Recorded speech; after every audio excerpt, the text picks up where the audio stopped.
hello there, the pair that never miss a week. It's remarkable. It is remarkable. And it's getting harder. People have no idea how You much don't. I travel, and you're joining gradually as well. Yes. Dennis Prager and Julie Hartman. I'm Dennis. That's Julie. Shalom. There we go. That's really adorable. The non-Jew tells everybody shalom, and the Jew says hello. Okay, no problem. Jules. Does everybody know I call you? Does anybody know I call you Jules? You know, you've done it a few times on the podcast, but you do it a lot in private. I almost never call you Julie. I know. It must be a very serious, formal. Yes, a very serious moment. Well, got a serious subject. I got a few things on my mind. I had a Harvard graduate student who wrote a piece in the Wall Street Journal. You know, in some ways, very analogous to your piece when you were at Harvard. Really? Well, you criticized Harvard. Yep. And he criticized Harvard over totally different issues. But it is interesting. His issue was their tepid response to the Nazi-like activities of Hamas, and how many student groups are anti-Israel, how uncomfortable it is for a Jew on campus. Mm-hmm. And which is really disturbing. I was a Jew on campus. Nobody gave a hoot. My one friend at Columbia was a yarmulke wearing guy, and he walked around with a yarmulke. It was a non-issue. Mm-hmm. And now, I mean, students are afraid to wear a Star of David around their neck. Wasn't there a student at Harvard that was knocked over during one of the sit-ins, I guess, by the Palestinian groups? Well, can you imagine? People need to understand this, and I know exactly why they don't. They don't understand what I'm about to say because they don't want to. My old line, evil is not dark. It's easy to look into the dark. Evil is bright. You can't look into the sun. So they don't want to. The fact is, there is no difference. Actually, there were two differences. Interestingly enough, which I'll get into because I already raised the issue, between the Nazis and the enemies of Israel. And it's not just Hamas, it's not just Hezbollah, it's not just Iran, it's all those who support them. They admit they want to exterminate the state of Israel. From the river to the sea, Palestine will be free. Well, what exists between the river and the sea, the Jordan River and the Mediterranean Sea? Guess what? Israel.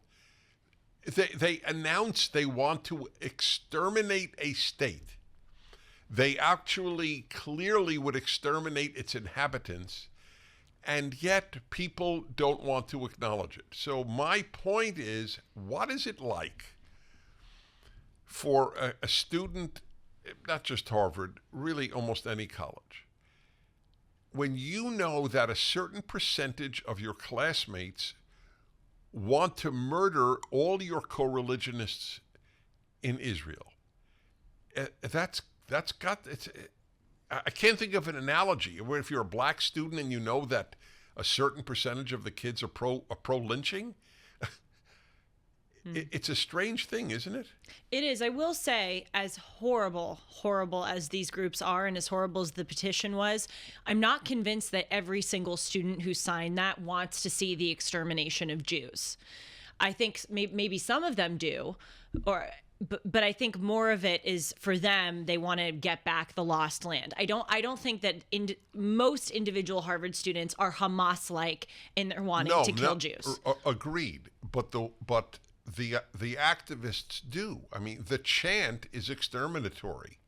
From the river to the sea, Palestine will be free. It means that. See, look, I'm not trying to condone it. I always understood that as retaking land. I didn't understand that as killing the people who are on the land. Right, retaking. Okay, so let's analyze that, because it's important that it isn't even fully clear to you. That's important. Yeah. So what does retaking the land mean? If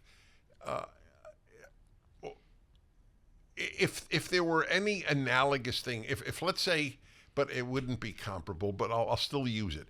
Mexico says, we want Texas back. And from the Rio Grande to Oklahoma will be Mexican.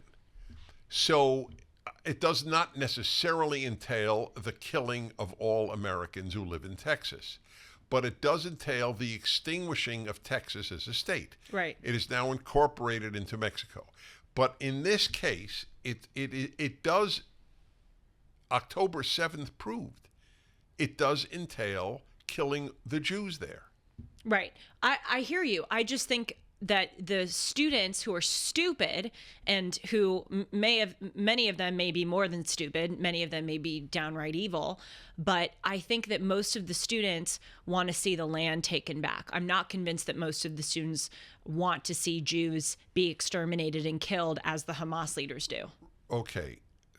I'm glad you said it, because I also want to believe in the lesser evil, we won't say goodness, of those people.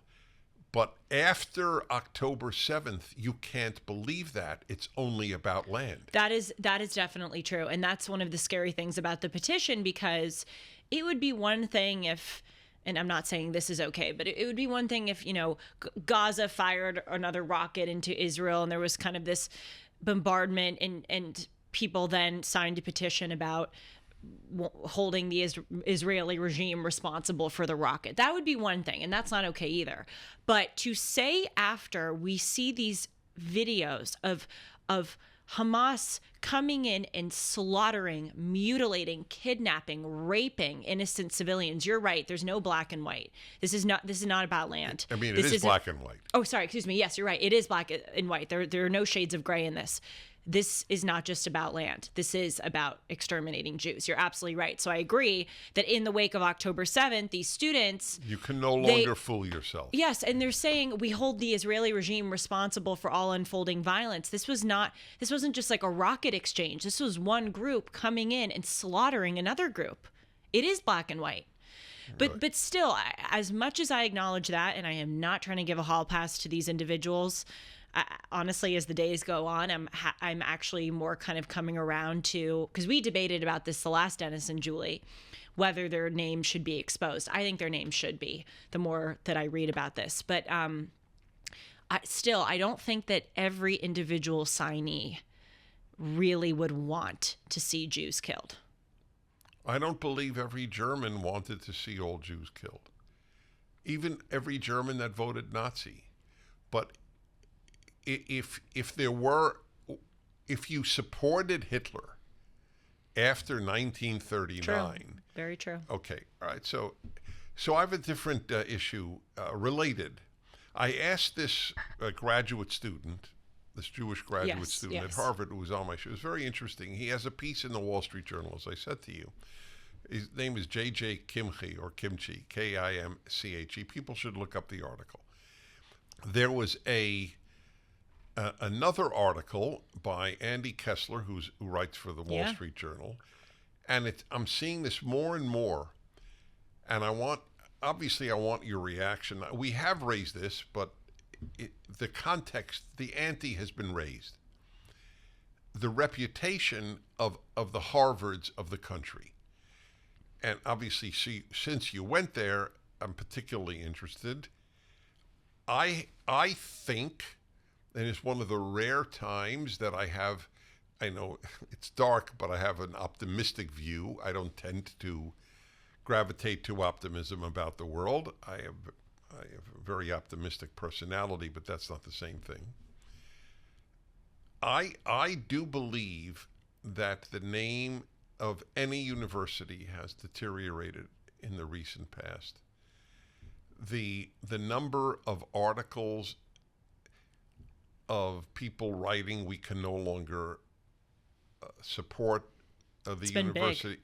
It's unprecedentedly big. Yes. So do you feel that? Do you feel that they? I have it on two levels. One, do you think that, and this is completely related, is saying I went to Harvard the same today as 2 years ago? Well, that's a complicated answer, because in the world that I'm in, no one gives a bleep. that I went to Harvard.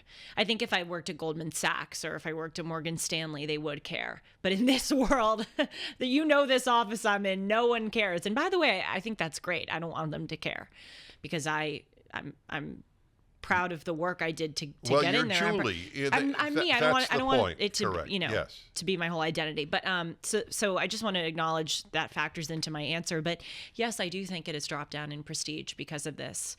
Unfortunately, but maybe also perhaps fortunately, because these universities need a wake-up call. And as I said last, Dennis and Julie, and I know I said it a few times, and I'm going to say it again, I'm really upset that it has taken this to wake up many of the donors and the alums. Thank you. And the administration. Yes. That really bothers me. And I think, and again, I know I'm repeating myself, but I don't see anybody else talking about this.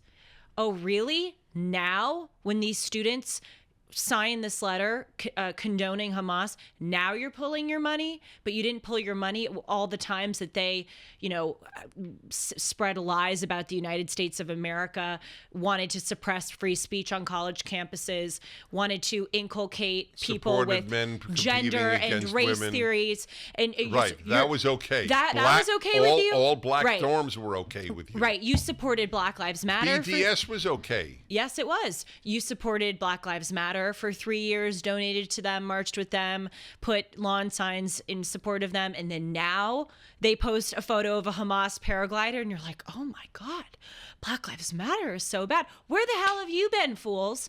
So I do think this is a turning point, but frankly, I think it's like a small turning point. I think it's going to take something even bigger, and I hate to say it, than this to really knock out the cancer of radical left-wing thought.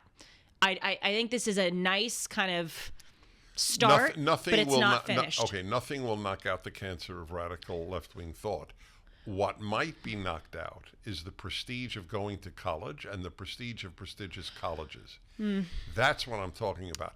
I wonder how many American parents 20 years ago and for the last 50, 80, how many parents right now care less about whether their kid goes to college or care less about what college their kids go to than 25 years ago? I have a news flash for you.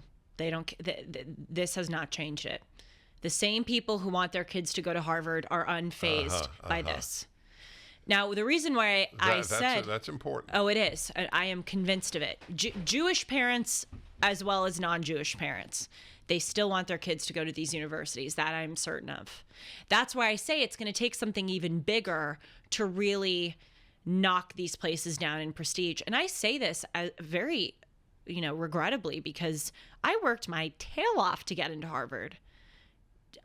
I gave up my whole life to get into Harvard. God willing, you'll have children. Will you? This is independent. It's related but independent. I've never asked you this, and I'm really curious. Will I care if they go? Yeah. No, I wouldn't care. So, will you push your children to succeed in high school as you were pushed? No. I think about that a lot. Nope. I will expect them to work hard. I will expect them to take school seriously, assuming that, I'm going to make sure they go to a good school. If they're going to one of these California public schools and are learning, or have an assignment about misappropriated land, I'll be like, yeah, you don't have to care about that assignment. I will have standards for them, but no, I will not have them do what I did. In fact, I will go out of my way to make sure that they don't do what I did. I want them to come home from school and I'm going to say, not that I was on my phone, but I was at swim practice all the time from the time I was 5, just going to swim practice after school. I remember thinking what is it like to go home and just watch TV or run around? When my kids come home from school, especially when they're young, I'm going to take away their phones and technology and I'm going to say, go out and play. I'm going to make sure that they don't have that kind of rigidity. I think it's terrible. I will say it's benefited me in a lot of ways. I'm a hard worker. I have thick skin. I'm resilient. There's no challenge that I don't feel that I can't handle, and that is really useful, but boy, I will make sure my kids don't have that same rigidity. Well, and if they go to, I would love if they went to Hillsdale instead of Harvard. If they end up going to Harvard, great, but I won't pressure them. So will you say to your kids, and I'm not saying you should, this is just exploring Julie. Yeah. So I said to my two boys, I don't care about your grades. I only care about your character. Mm-hmm. It's fascinating that very few parents, certainly middle class, upper middle class parents, said that. It has turned out, I believe it's partially luck how your kids turn out, but to the extent that I am at all responsible, I think that attitude had a big impact on them. Well, I will say the same thing, though I will amend it to say that your character matters more, but your grades do matter to me. Okay, fair enough. I want them to perform well. Right. And the reason? I want them to take, I think that taking, I know that you are an exception, and I really mean that you are an exception. Right, and it may not apply to most people. Yes, but most of the time, they're just slacking off. When they slack off, it's this lack of respect for the teacher, it's lack of respect for the school, and I don't want that. And I want them to learn. But anyway, back to this Harvard prestige thing. As I said, it makes me really sad because I worked my tail off to get in there. And also, as you know, in many ways, I had a lovely experience. I really did. I had a great dorm. My freshman year and upperclassman years, I made great friends. I chose my professors really carefully. I had a lot of great relationships. And so it's really sad for me because I know the Harvard that I went to and the Harvard that I made for myself. And were there problems? Yes. And I wrote about, some of them. I wasn't ever shy with my critiques. But there's this whole, I feel like I kind of created this world at Harvard that was so separate from the world that we're seeing in the headlines. And I know that part of Harvard exists. And it's sad that those individuals have to drag down all the rest of us. Right, but the rest that aren't speaking up. You're right, they're not. You can't defeat evil with quiet. It's simple as that. I totally agree with you. And I gave that senior speech at Harvard, talk about another critique about anti-Americanism, and I ended the speech. I went through a litany of it's actually very prescient. I went through a litany of all of these things: Black Lives Matter embezzling money, the American Medical Association saying that they want to take gender off of birth certificates. I said outside of this church where I was delivering the speech, there was an upside down American flag with painted bullet holes in it for Israeli Apartheid Week. And after each of those things, I said, and we remain silent, and we remain silent. I was criticizing the silence. And I ended the speech by saying, we have to be honest that the reason that we remain silent, or the reason that we don't speak up, is that we fear personal and professional consequences of doing so. That is cowardice. So I am with you. I was very upset a lot of the time where people would just kind of have this resignation, this shrug of the shoulders. But again, I think it's going to take something even more catastrophic than this to further wake up donors and alums and students and in the administration. This is round one. Maybe something, but it's hard to imagine because if there were another 9/11, yeah, and there might be, by the way. I think there probably will be. Well, soon. My evidence is simply the number of people crossing the border. Oh, of course. A friend of mine who was very, very bright, a Persian American, and he has some high-level contacts, and he said two guys, in former government guys, who know a lot, said that a serious number of terrorists have crossed the border. and here's a fascinating question. If, God forbid, it happens, and there's some massive terrorist attack, and it's clear they came through Mexico, mm-hmm. Will the Democrats pay a price? Perhaps. Again, it is horrible to me that it would take that. People should see this now, but I think they might, just as universities are paying a price right now. The question is how grand of a price. But you said it would have to be something. Yeah, you said it needs to be something more serious. The only I more think serious is something anti-American. Yes, I don't want to get. You have wisely advised me to not get into the realm of predictions, but I think, if I may break the rule for a moment, it will take something like a terrible recession or a terrible terrorist attack or a terrible breach of cybersecurity and intelligence shutting down the grid, which I think could be in the near future because China is such an evil power and an ever encroaching power globally. But I think it'll take something like that really shakes up Americans' way of life, that wakes people up from their blissful, privileged slumber of, oh, we in America, we're always going to be fine. We can advocate for whatever stupid ideas. It's never going to touch us. It's going to take something like that to, I think, really make people go, okay, we can no longer coast here. Welcome to the Dennis and Julie Happiness Hour. Well, that's one way of putting it. Another way of putting it is the Dennis and Julie Realistic Hour. I couldn't agree Can't more, hide from... but the realism is not a happy realism. It's not, no. We have discussed this many times. I don't care, frankly. It doesn't matter to me because every time it's different language.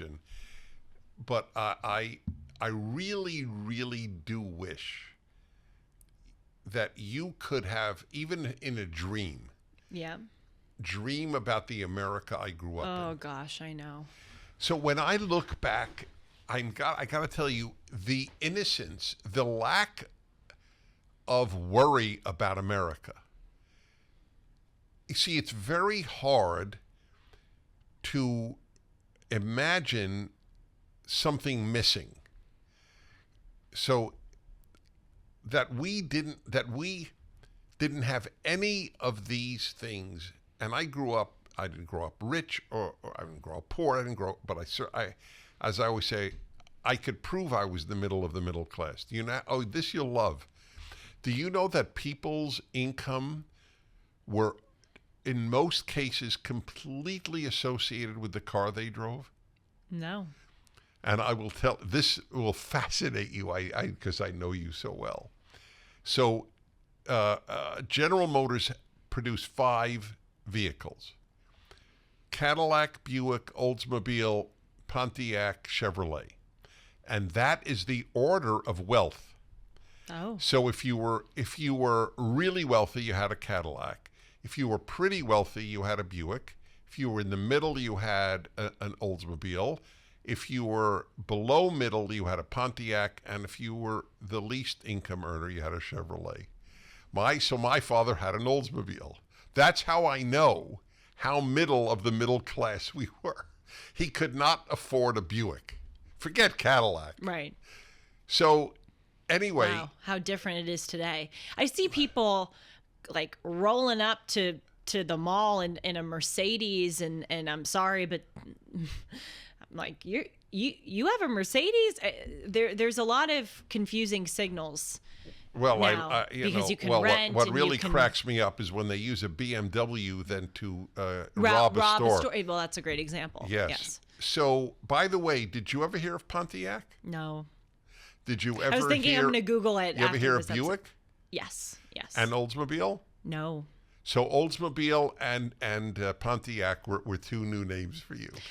I love that. By the way, to brag for a moment, because a lot of girls can't do this, I can identify almost any type of car on the street. Why? Because growing up, I had so many swim meets and soccer tournaments all around California. Every single weekend, my dad and I were in the car driving to San Bernardino or to wherever the hell, God knows where, I was playing sports. And my dad would point out to me, that's a Range Rover, that's a Ford, that's a Mazda, that's a Lexus, which is on the road, which is a part of Toyota. And now every time if I'm ever on a date, I do this. I tell the guy, I'm like, watch this: Buick, Cadillac, Chevrolet, Mercedes, Ford, Honda Civic, Lexus, which is a part of Toyota, and they're like, they think it's so cool. Anyway, I think something to put on my resume. I think it's cool. So back to, I wish you could experience. So when I think about it, I had issues in my family. Nothing terrible, but I had issues in my family. But I can't think of one social issue that bothered me growing up. I didn't think about it. All I knew was I'm lucky to be an American, end of issue. That is so true. I mean, I think about this too. For the first 20 years of my life, I never worried about my country, ever. And I know that's a blessing and a privilege, and I sort of appreciated it, but now that I'm older and I do worry about my country, I realize just how much I should have appreciated it. But I even had that growing up. I mean, we never talked about like gay marriage or anything. It just didn't, it wasn't a deal. And the thing that's so upsetting now, and I know I've observed this on Dennis and Julie, and you've agreed, that so many of these issues are contrived. What's sad is that increasingly more issues that started off as contrived are becoming real issues. Like, for instance, the border protection. I mean, we used to have a robust, functioning system of border protection and immigration screening. Yes. And now we have this contrived issue of throwing it open and, are we going to be xenophobic? Are we not? And now we have a real issue of, as you said, 7 million plus undocumented immigrants coming into the country since 2021, and we don't know who the hell they are. Many are coming for a better life, of course, but many are not. And another contrived issue is this, climate change thing. That climate change is an existential threat to our existence. Well, that's what it is. Existential to our existence is an existential threat to our country, to our world. And, by the way, that was impressive. Well, that was stupid, actually. No. It was stupid. No. It was impressive. It was not impressive. It was a bare minimum with such a stupid thing. I knew you were going to comment on it. Did? I knew you were going to comment. You were going to go, that's so great that you did that. No, it wasn't. It was dumb, and I just corrected. Gold dealers are a dime a dozen. They're everywhere. What sets these companies apart, and who can you really trust? This is Julie Hartman for AmFed Coin and Bullion, Dennis's choice for buying precious metals. When you buy precious metals, it's imperative that you buy from a trustworthy and transparent dealer that protects your best interests. So many companies use gimmicks to take advantage of inexperienced gold and silver buyers.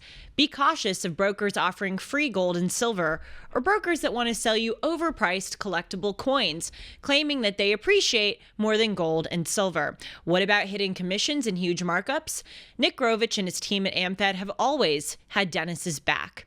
Nick's been in the industry for over 42 years, and he's established a reputation built on trust, transparency, and fair pricing. If you're interested in buying or selling, call Nick and his team at AmFed Coin and Bullion, 1-800-221-7694, AmericanFederal.com, AmericanFederal.com. If we took a vote with 100 people... No, you're wrong. You're wrong. They'll comment. They'll go, yeah, she corrected, Dennis. You just praise her. Half the people listening don't even know what you corrected. You said existential threat to our existence and said it's redundant. That's what an existential threat is. Yes. I got it. I loved it.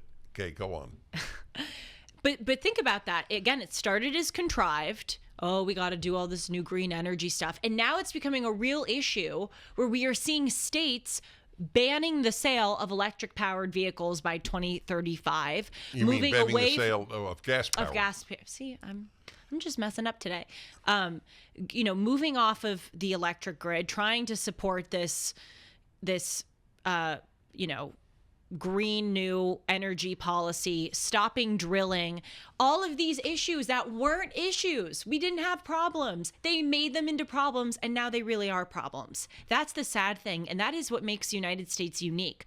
Every country has issues, but the problem is most of our issues started off as contrived. I couldn't agree more.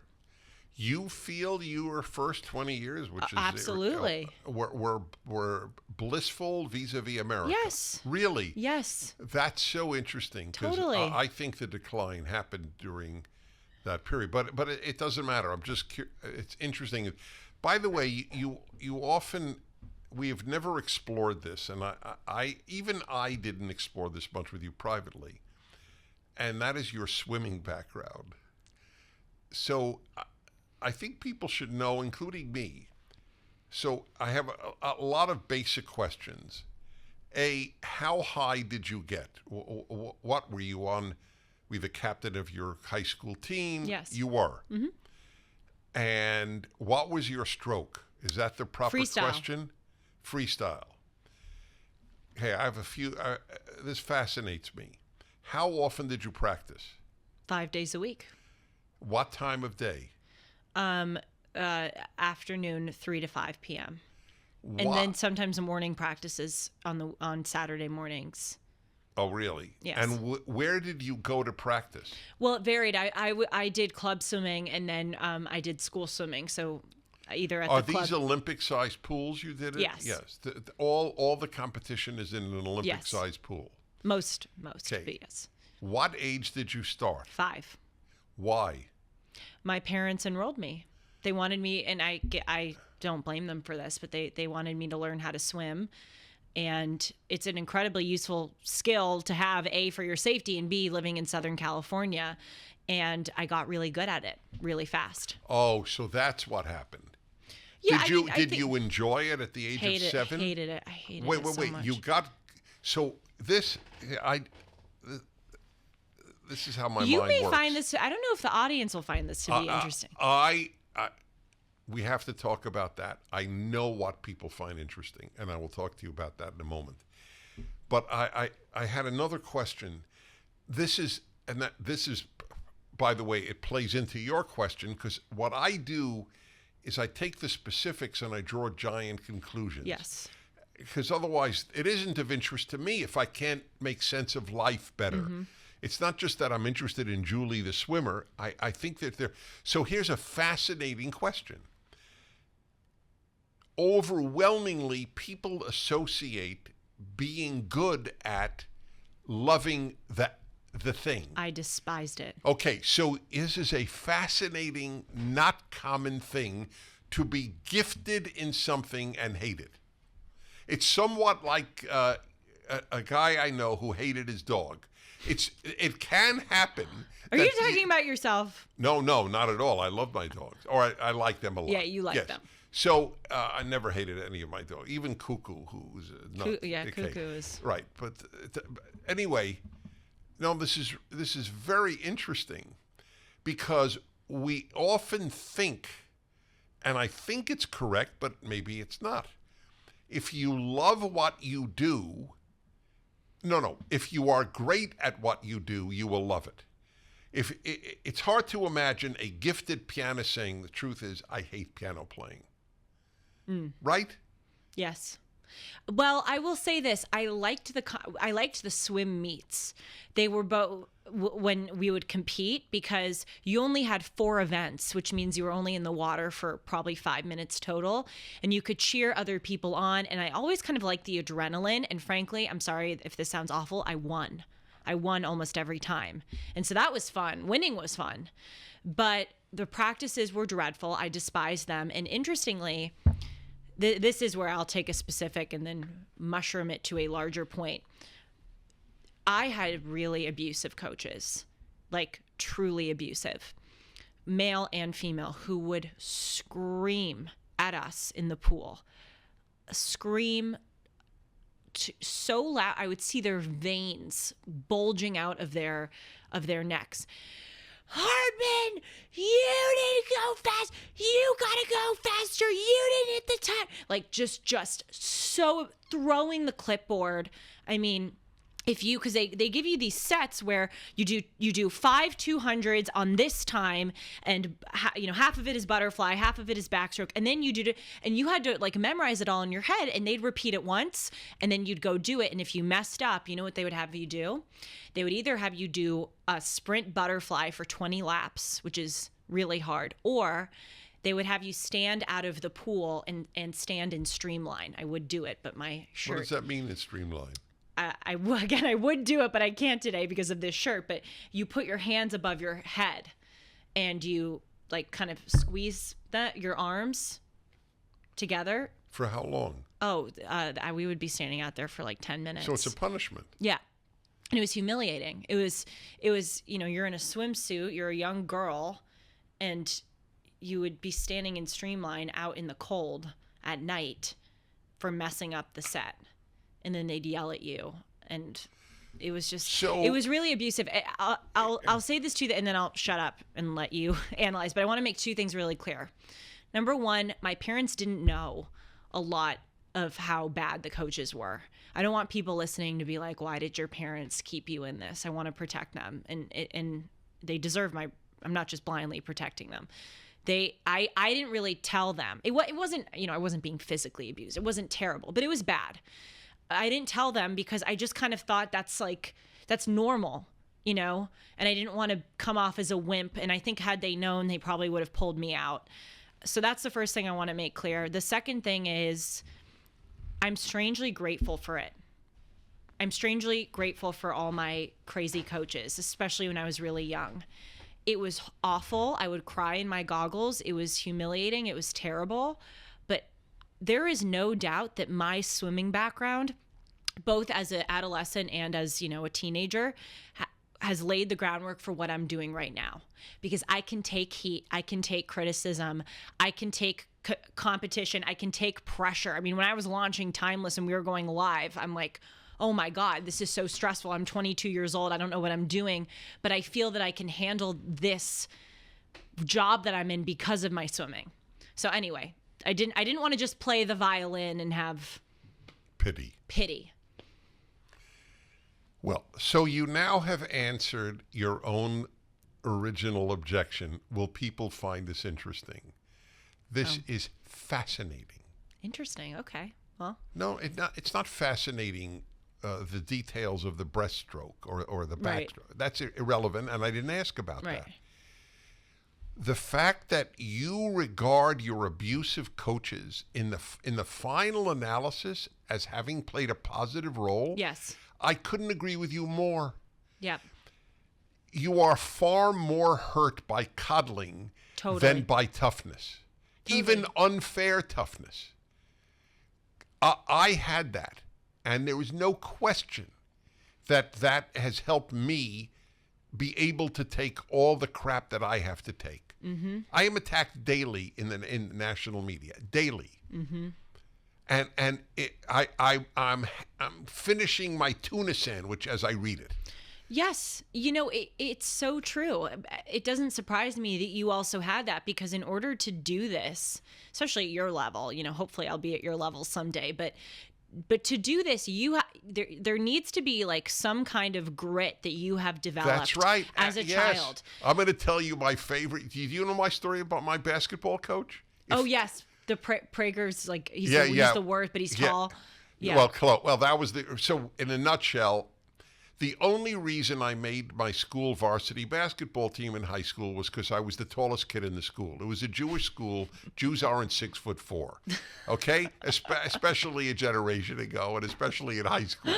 So if the fact that I wasn't essentially in a wheelchair meant I would make the team, and I knew it. And by the way, this is hilarious.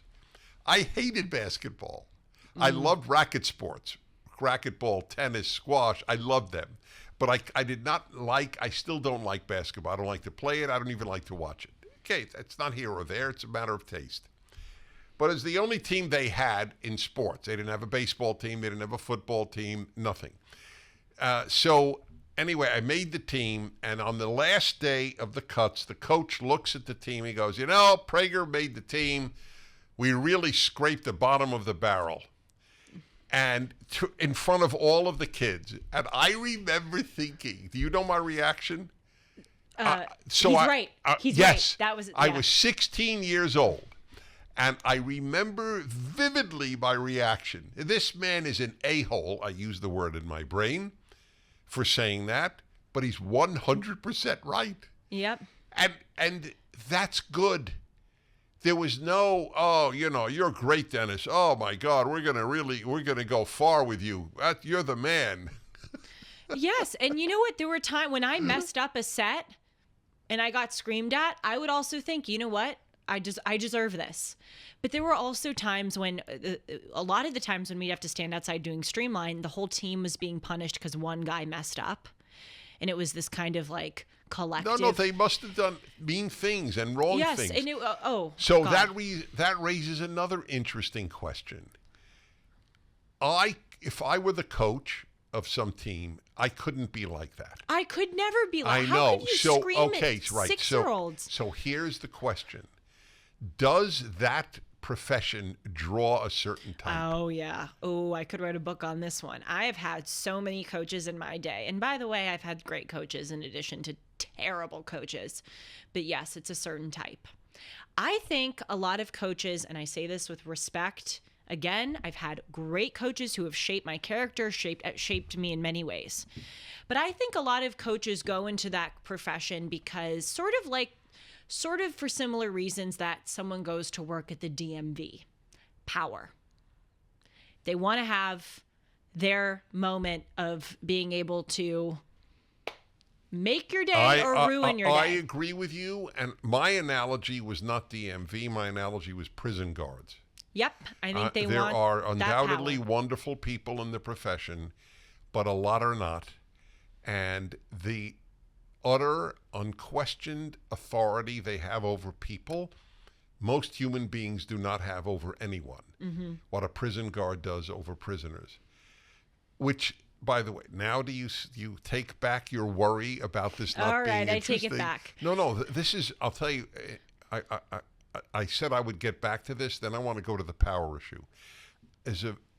I could write, you could write a book on coaches, I could write a book on being interesting. Not only because I know I'm interesting. If I weren't interesting, I wouldn't have been on radio for 40 hours and people wouldn't read. It's 40 obvious. Years, 40 years. 40 hours? Yeah. That's funny. Oh. All right, 40 years, exactly. So I know what constitutes things being interesting.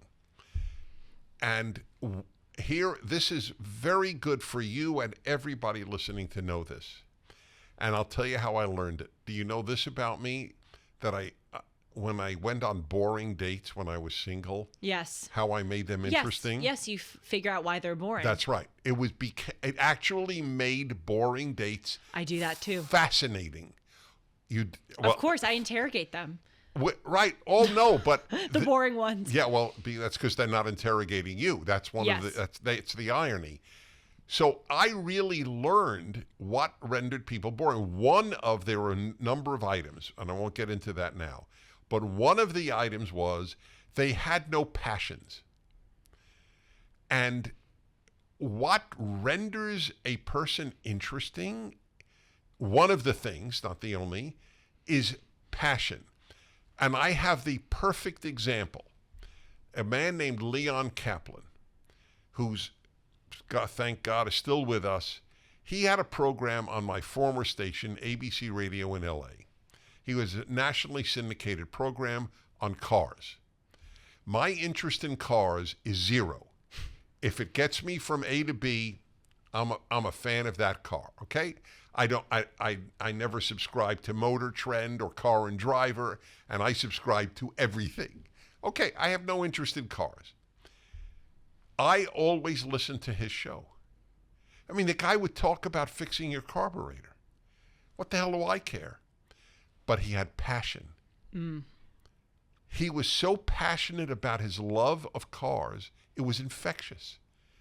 And I remember thinking once, why the hell am I listening to this? Gosh, I need to internalize that. I think sometimes on my show or when I guest host, I'm so determined to give the audience useful information that I need to suffuse more passion, because I am genuinely passionate. I love reading. I love everything I do. That's the reason you want to learn. It's because of your passion to make a better world and understand the world. Right, but I'm so interested in making sure they come away with usefulness that maybe sometimes the passion gets lost. I can't. That's an interesting question. I find you so interesting in large measure because I'm learning from you, and that's all I want to do. Look, lefties are passionate about their awful causes. Exactly. So that in and of itself, the lack of passion is more important than having passion, as odd as that sounds. In other words, lacking passion in real life. I'm not in radio or broadcasting, podcasting, whatever it might be. It's also. But by passion, I don't mean yelling or Right. No, I hear you. That it is clear you care about the subject. Right. That's what matters. Yes. So going back, because I want to go back to the power. Oh, okay. Remember sure. I said that. Remember Yes. what you want to go back to. Sure. I'll The remember. power thing is a very, very important subject. So I asked you about coaches. I'm sure you are right. You know where else I feel it? Sometimes when I see guards, or if that's what they're called, at crossings. You know, you come, let the children come, stop the cars. Oh, yes. Right. What are they called? Cross guards, I think. Right? Yeah, crossing or crossing? Crossing guards. What are they called, Sean? Cross guards. What are they called? Sean said they're called fullbacks. I don't understand why he said that. Sean's not in a bullion mood today. Seanzy. All right. Anyway, yeah, crossing guard. So there are times when it is clear they're reveling. Oh, totally. That You power. can tell. Yes.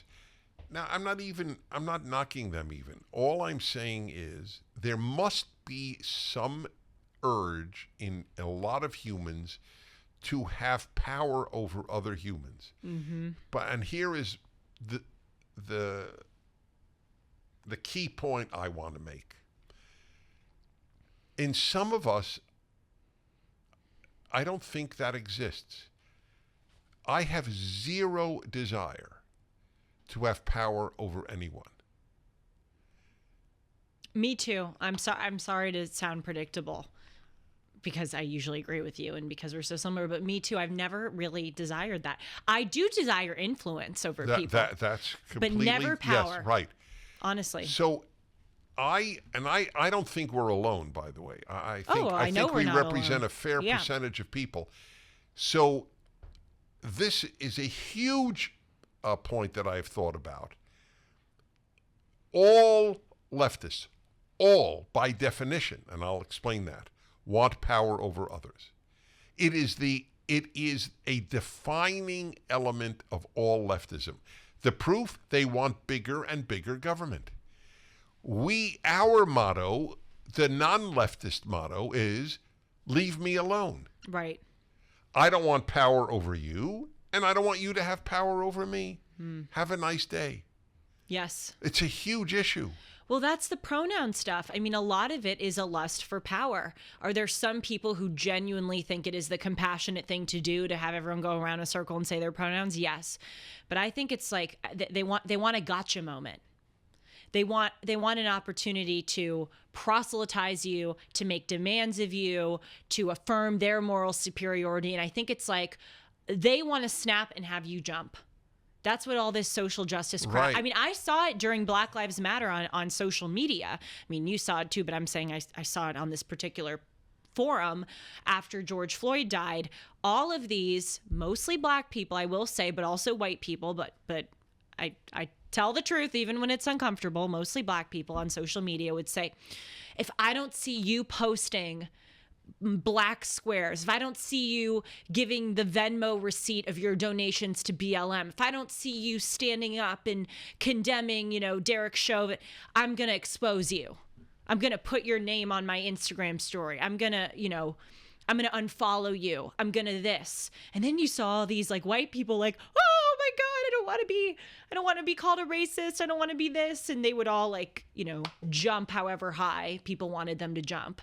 But I saw the way that instead of a lot of people really, again, both black and white, wanting to take that moment and learn or teach people something in not a proselytizing way, in an earnest way, they used it as, I have power over you now. And anything I say, you have to do, or I'm going to call you this name and ruin your life. That's weird. And that's not genuine. Right. So it's part of yes. The power issue. For those of us who don't have it, we don't even think about it. Right. And yet the world is ruined by those who want power. Name me any good that comes from people who yearn for power. I can't think of anything good. I don't want power over you. Well, bringing... I don't, forgive me. No, it's fine. I don't want to control. The only time in my life is when I had a role of authority and had to. I had to control a classroom when I taught high school kids. I didn't love it. I didn't yearn for it, but I would fail at my task if I didn't control the classroom. Right. If I didn't control my children's behavior, and it would only matter in the moral sphere, as I said, I would be a crappy parent. But beyond that, it doesn't register in me. Here's the darkest element. A rabbi / thinker whom I knew many years ago. We've somewhat lost touch. Not for bad reasons, just the way life works. Anyway, he made a very interesting point that I never, ever thought of. And he said, we were talking about torture. Prager topic. Again, happiness hour. I know, yes. I think about stuff like that. And the thought that I would enjoy inflicting excruciating pain on another human being. Right, exactly. It's like human beings who I hate. Yes, exactly. And think that's right. Think deserve it. That's correct. Evil human beings. I'm totally with you. Totally with you. So he had a very interesting theory. He said the torturer's high, so to speak, is because of the power. I bet. I never thought of that. I bet.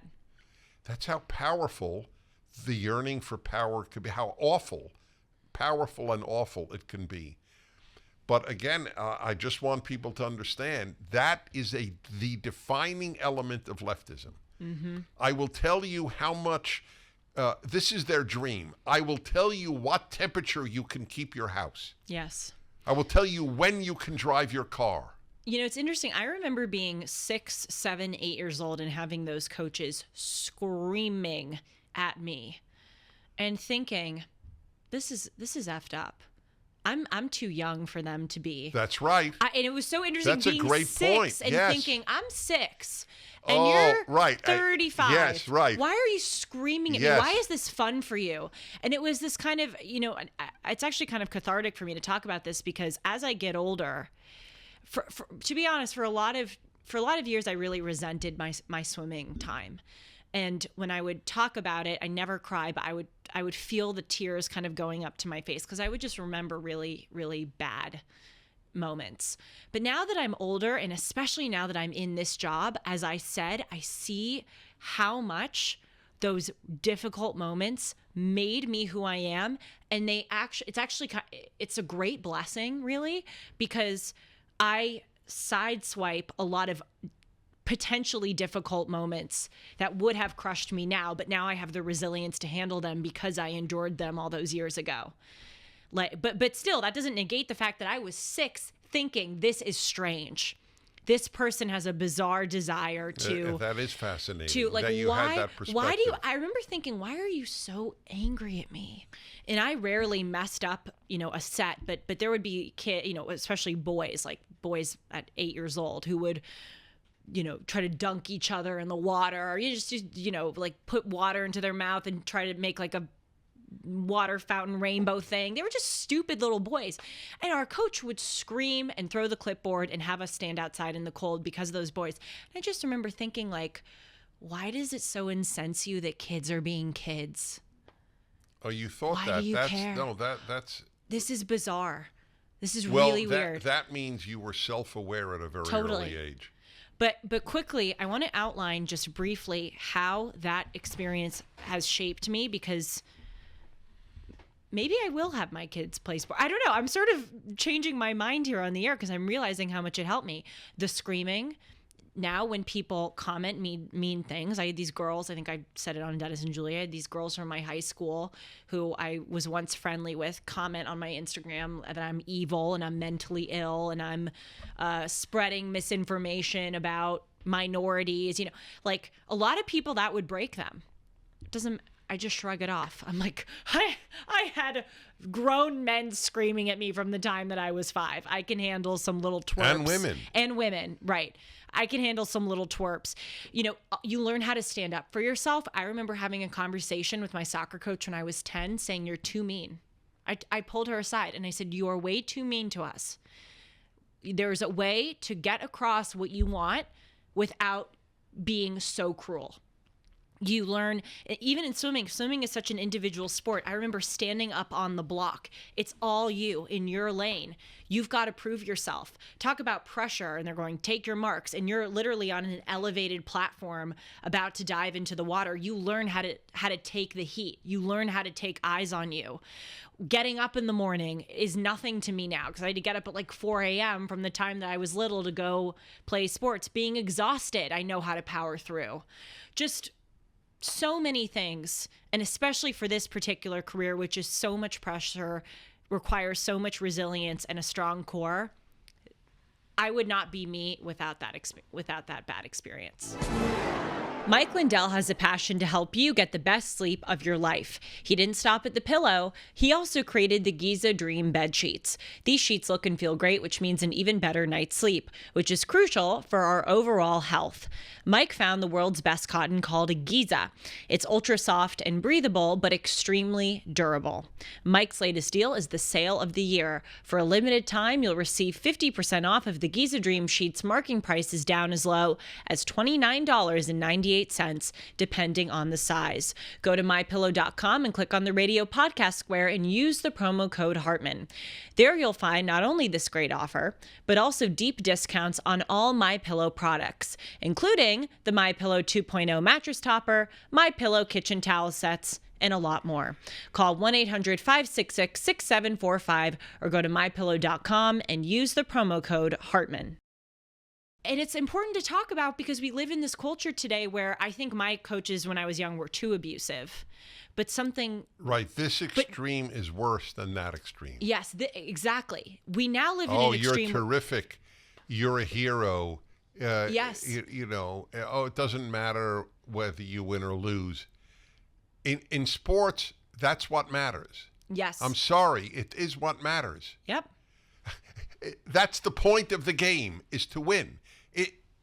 But it is so common. Oh, no. The point is to play. No, the point is to win. Of course, playing is playing, and you enjoy playing, or you wouldn't be doing it theoretically, although you were swimming and didn't enjoy it. But that's a separate issue. Right. But you loved winning. You acknowledged it.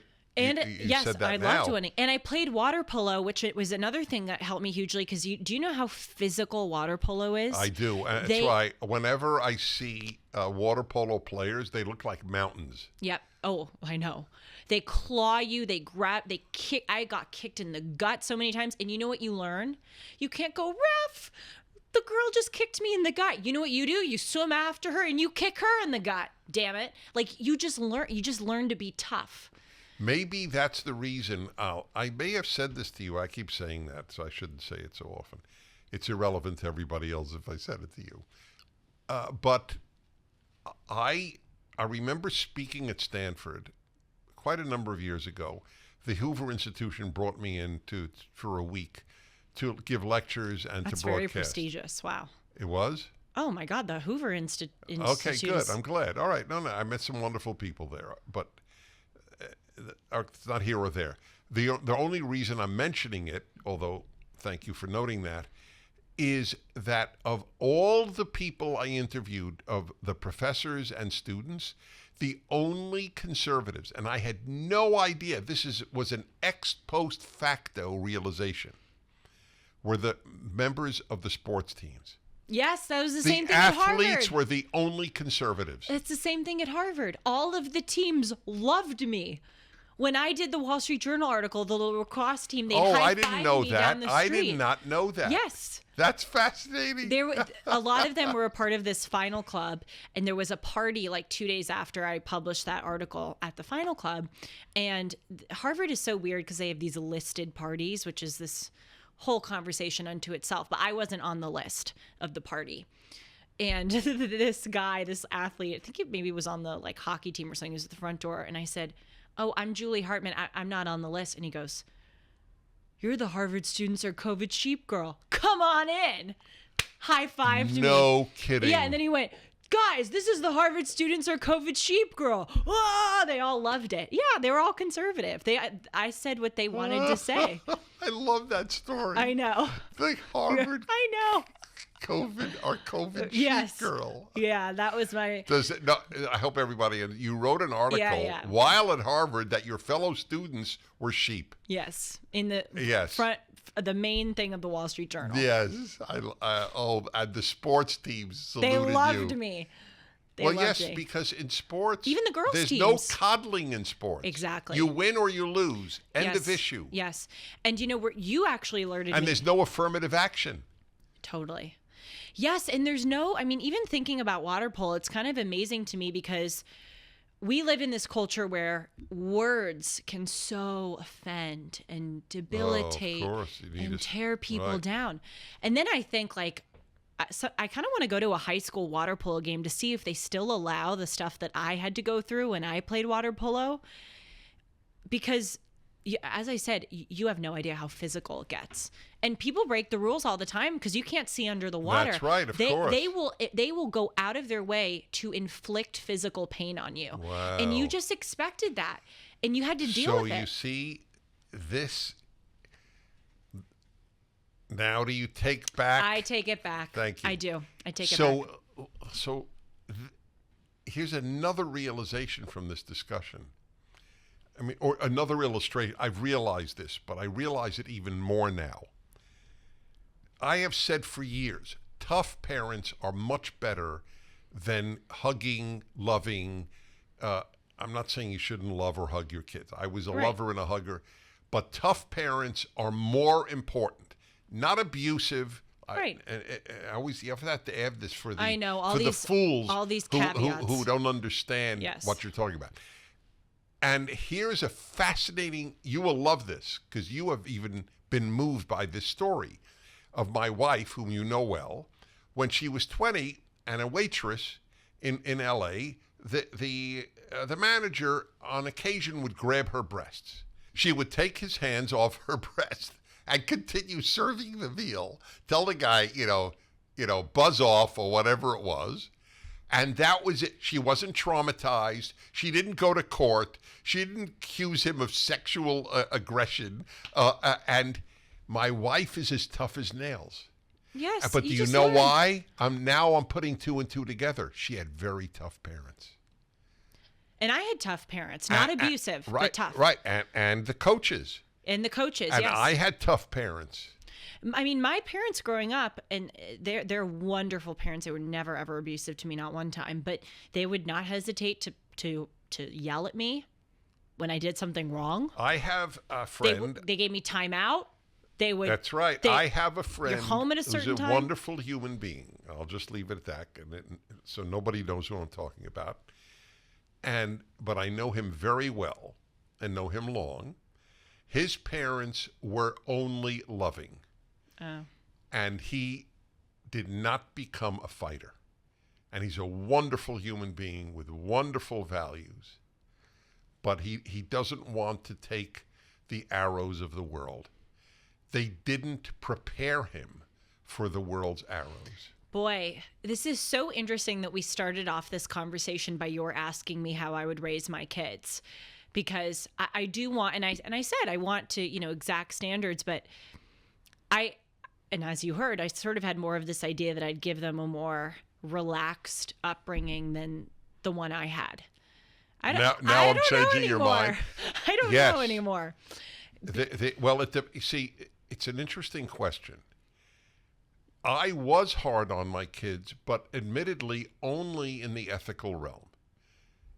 Not schoolwork. I was a very abnormal parent. I didn't give a damn about their grades. I just didn't. By the way, you'll get a kick out of this, and it just shows how open. People always say, so what's the difference between your show and Dennis and Julie? And I say, as open as I am, and I am on my own show, I'm even more open because with Julie, it just comes out. So this is not something I could imagine saying. I mean, theoretically I could, but it wouldn't have been drawn out. So my older son said to me years ago, and he's a truly, he's a wonderful human being. And he's a married dad with 2 kids, and he's a good soul and a very successful soul. Anyway, so there is no child on earth that does not have some complaint about their parents. That human being has not been invented, nor will that person ever be born. Okay, just want to make that clear. So I don't know how it happened, and he knows he could say anything to me. So I said, so what about me? Well, what did I do in your view? What did I do wrong? And he said, I'll tell you, Dad. He said, I wish you would have pressured me more to do well in school. Why? So, that's ironically exactly what I thought. You're a pretty damn successful guy. You're an extremely hard worker. You're doing quite well. You have a great family life. How did I mess up? So did you ask him why? Yes, what did he say? I said, I'm pretty happy with how you turned out with all my non-pressure on homework. And I don't remember his response. Right. I will ask him the next time I see him. But that's all I'm saying. That's proof that I didn't push in those arenas. But he would not otherwise think, I was, whatever you do, Dave, you're terrific. There was no such message from me. You're terrific. You're this. I laughed at his participation trophy. The day he got it, I said, what the hell? Your team came in last. Why do you have a trophy? Mm-hmm. Now, by the way, he agreed. But it's good that I made that point. Yes. Most parents would not mock the trophy. Yep. I mocked my son's trophy? That's almost called abusive today. Oh gosh, bingo.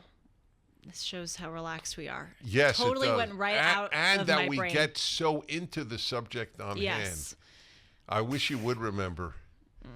I'll give you 5 minutes. I'll pack my bag. It went right out of my brain the second I opened my mouth. mouth. So, by the way, here's a trick for you. Remember the word. Yes. I know. Make a mental... I remember that I wanted to go back to power because I kept the word power in my brain. I remember. Yeah. And you know the word? Sue. I just remembered it. Okay. So it worked. It was Sue's, yes. Okay. It when you were talking about your wife having, the guy put his hands on his breast or her breast and she just threw them off. I think about my swimming years. And I could say that I was verbally abused. And frankly, it actually wouldn't be an exaggeration at all. Correct, yes. I could say, starting from the time that I was 5 years old, I was verbally abused by coaches, and and then in water polo, I was physically abused. You know what? First of all, it doesn't even occur to me to say something like that. It sounds so absurd. Right. It doesn't even occur to me. And another reason why I don't do that, in addition to just my nature, I just wouldn't anyway. I don't do that for me. I am the one who gets harmed by that. Bless you. But this is what I wish people understood. Right. You That's making self-pity. yourself a victim harms you. That's right. It doesn't harm or exact punishment, even if on the perpetrator, even if that perpetrator, using those terms and blanking quotation marks, deserves punishment. My lamenting those coaches, I can't go get in contact with them and make them feel bad. It doesn't change that it happened. It doesn't affect them. The only thing it would do is drag me down and make me think of myself as someone who is oppressed and who has a cloud hanging over their head and who, because of this, is unable to succeed. I don't entertain that stuff for selfish reasons. And I wish the victim-y left would see it the same way. So important. And that's why Sue. And by the way, that guy who did that, he was wrong. Was he sexually assaulting her? Right. No. Was he sexually harassing her? Yes. Right. Was that wrong? Of course. Right. But there are gradations of wrong in life. Of course there is. But Sue doesn't. Yes. I know her so well. Like me, she doesn't even consider it a possibility to victimize herself. Exactly. But she would be the one dragged down by it. So you will love this because this is another pathology of the left. Not talking about liberals, but again, the left. It applied to some liberals, but it is left. So I wrote about Sue and the guy who grabbed her breasts. Yes. Many, many years ago in a column. So I read comments. The not only comments, but my article was cited to show how awful I am. What a chauvinistic. Well, I don't even remember whatever. But one of the things was, why is it admirable that his wife was not more disturbed by? That's not admirable. The woman was attacked and she lives in denial about it. Oh, of course. And she said, and the other great argument was, well, if she'd have, reported him, then she would have saved another waitress from being sexually assaulted.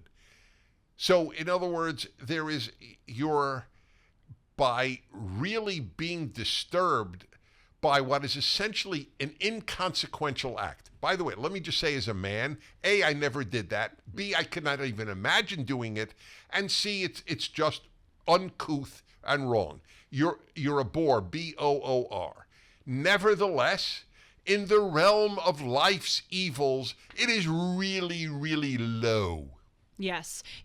I would love, if I had the opportunity, to do a study and take these individuals who we see on college campuses who protest you and Charlie Kirk at ASU, or who, those students that walked up to Candace at, what was it, University of Albany, and Candace said, "Get a helmet, man." Remember that?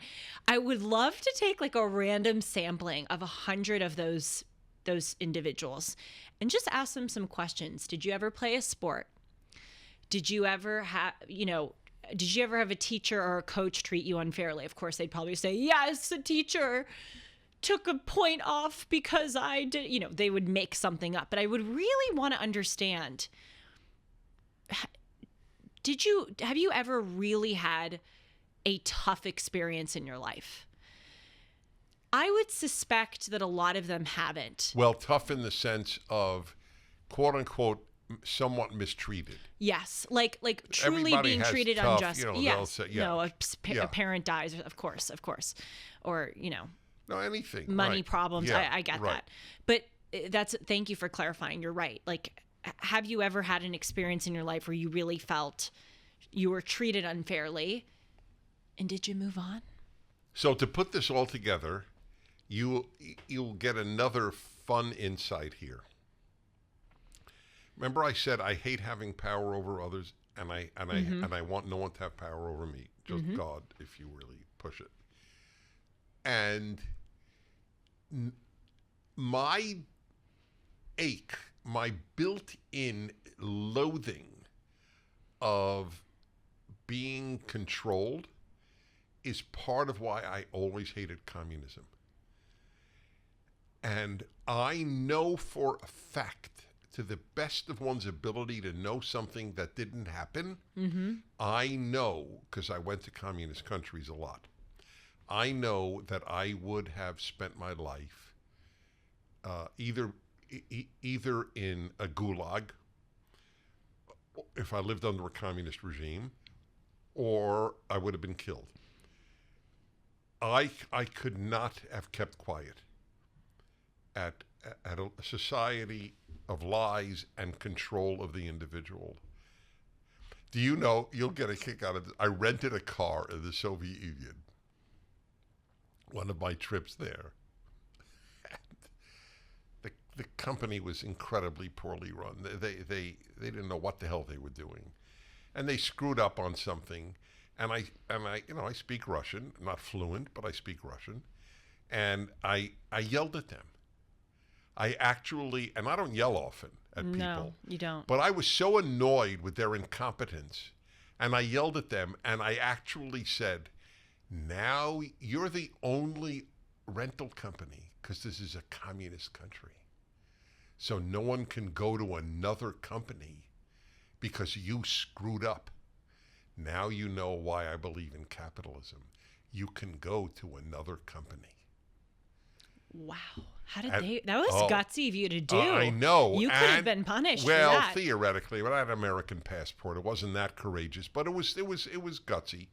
But my only point is, can you imagine if I lived under that system? If I got angry over the crappy rental car, how I would get angry over all of life? Yep. That's why I hate the left. The left, there is no example of the left not controlling people. There is no example of them not suppressing dissent. People know nothing about history. Nothing. I know. And you know what is so, I was thinking this the other day as I was driving, and it hit me like a lightning bolt.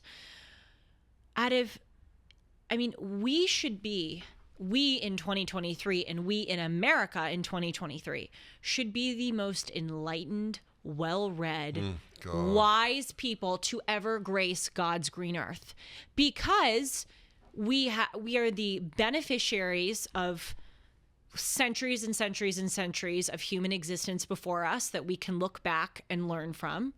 We are also the beneficiaries of amazing technology that makes understanding the past. You can go online and learn. You can go and order, Solzhenitsyn's book and have it at your doorstep tomorrow morning. You can listen to Elie Wiesel's Night on your phone. My God, we have not only so much time before us of, different societies, different peoples, different events, different, the ways to react to things to look from, but we have the technology to access it. And yet we are some of the most ignorant people who've ever lived. And going back to one of the themes of the episode, having a charmed, accessible, plentiful, blessed life sometimes isn't the best thing. I have actually asked on the radio. The childhood question. That's right. I knew you were going to say it. Is a happy childhood all that great? Now, and it sounds so, of course, isn't that great? I don't know. Does it prepare you for life? I don't know. The question is not to imply I know the answer is no. Maybe the answer is yes. There is a middle road. I don't think you should have it. Obviously, not an abused childhood. That's awful. Right. And that's can be permanently crippling. Right. But easy and just happy, it doesn't seem to work out that well. To your point, you're an example. I'm an example. Yes. Sue is an example. To your point about how sometimes really awful things can cripple you, I want to go back because I want to be fair. When I was saying I'd like to take a random sampling of 100 protesting leftists, and I think I said something like, I doubt they've really had an experience where they've been treated unfairly. I would venture to say this. Either I'm right and many of them haven't had experiences where they've been treated unfairly, which is separate from having difficulty or tough things in life, or they've had it so much that now they're really effed up. Mm-hmm. I wouldn't be shocked if some of them had terribly abusive fathers or something, So anyway, I just want to make that clear because I don't want to assume. Susie Estrin was abused by her father. Was she? Yeah. Oh. And she's so healthy. And by the way, interestingly, though he never apologized, she forgave him. I don't believe we have the right to forgive others what they did to others, but we do have the right to forgive those who've hurt us. And she did, and nothing is inevitable. Let's end with this, because this is so empowering. I hate the word, but it is. And it is almost never said. We choose all our reactions. Yes. If you're hurt, you choose to be hurt. You choose to be happy or unhappy. You choose to be grateful. Everything ultimately is a choice. On that note, those who haven't read Viktor Frankl's Man's Search for Meaning, I highly recommend it for many reasons, but especially to really understand this point. And I credit you, Dennis, because you said that was one of the books that influenced you the most. I read it, and obviously it influenced me hugely. Viktor Frankl writes about the utter, abuse and degradation and evil in these concentration camps. And those are obviously words of understatement. There are no words to describe just how depraved it was. And he writes that the one thing that he found empowering, again, I hate that word too, but the one thing that he could cling to get through it was that he had a choice as to how to react to it. Think about that. That is an amazing thing. They took away their clothes, their names. You just had a tattooed number, your items, your hair, the fat on your skin. Your dignity. They were reduced literally to skeletons. And Viktor Frankl said, and it made the biggest impression on me. He said, the thing that kept us from becoming like animals in the camp when we were treated like animals was holding on to our moral fiber, having that choice as to how to react, maintaining our set of standards. And he talks about how he would want to steal a ration of bread from someone else, but he realized, no, that's wrong to do. And by maintaining my moral fiber, that is the way that I triumph over the animalistic degradation to which I am subjected. And so if he can, find the strength of character to have the choice to react to Nazis, we can do it when a microaggression is levied against us. I have faith. Long live my swimmer. Your former Do you know I never saw you swim? You have no idea. I have videos. I have videos. All right, that'll suffice. I'm so curious. But you never go now, right? I never went in the pool at Harvard, and I will probably never go in a Olympic swimming pool again. I love a hot tub, and I love the ocean. Swim in hot tubs. I love the ocean. I love snorkeling. So it's not all lost. But all right. This was a good one. This was a good one. Thank you all so much for being here, and thank you for writing to me. It's painful beyond belief. I understand you now because you get probably 10 times the mail I get, and you can't respond. It's painful that I can't respond. But sometimes I get a mail from a Julie Hartman. That's right. And I get a lot of similarly great pieces of mail. So please keep writing to me at julie@julie-hartman.com. You can forward it to me if I didn't respond. And you can follow me on Instagram and Twitter at Julie R. Hartman. You can follow Dennis on Instagram at the Dennis Prager.